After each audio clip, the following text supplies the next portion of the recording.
નમસ્કાર, શો ટાઈમમાં આપનું સ્વાગત છે. વલભીપુર તાલુકાના દેવળિયા ગામના વતની અને ભાવનગરના નિર્મળનગર વિસ્તારમાં આવેલ હીરાના કારખાનામાં કામ કરતા યુવાનનું અપહરણ કરી 4 શખ્સોએ ઢોરમાર મારતા યુવાનને સારવાર માટે હોસ્પિટલમાં દાખલ કરવામાં આવ્યો છે. નિર્મળનગરમાં આવેલ કારખાનામાં 4 શખ્સો આવ્યા હતા અને અજયભાઈ ઘનશ્યામભાઈ રાઠોડને બહાર બોલાવી બળજબરીપૂર્વક તેને ઉઠાવી ભાલ તરફ લઈ ગયા હતા. આ ઘટના સીસીટીવી કેમેરામાં પણ રેકોર્ડ થઈ હતી.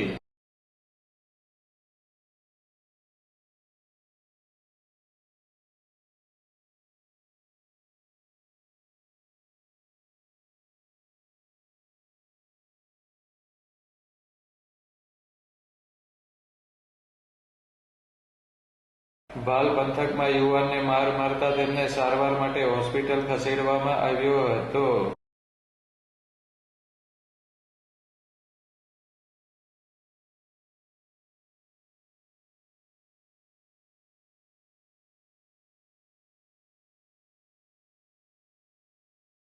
આ બનાવ અંગે અજયભાઈના ભાઈ પ્રવીણભાઈ રાઠોડે માહિતી આપી હતી.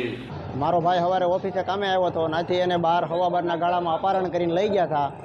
2 થી 3 કલાક રાખ્યો એવડે એ લોકોએ. 4 જણા હતા મારનાર. એ 4 જણા કિડનેપ કરીને લઈ ગયા હતા બપોરે. પછી મારા ભાઈને લઈ જઈને આમ કાંટમાં, ભાલની કાંટમાં લઈ જઈને મારતા હતા. બરાબર, એટલે મને વાત મળી એટલે ના હું ગયો.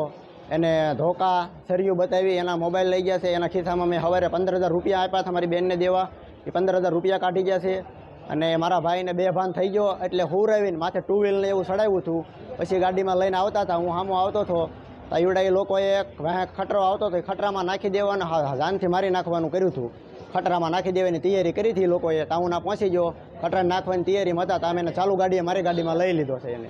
અને પછી હું દવાખાને લઈને જતો હતો તો એવડા એ લોકો મારા ભાઈની પાછળ આવ્યા મારવા ફરીને. એ કે તું દવાખાને હોય તો ના આવીને તારા ભાઈને મેં મારી નાખવી છે કે. પછી મારી બેનને આવતા હતા, મારી બેનને એને રસ્તામાં એવડે લોકો આડા ફેરા ધોકાને એવું લઈને.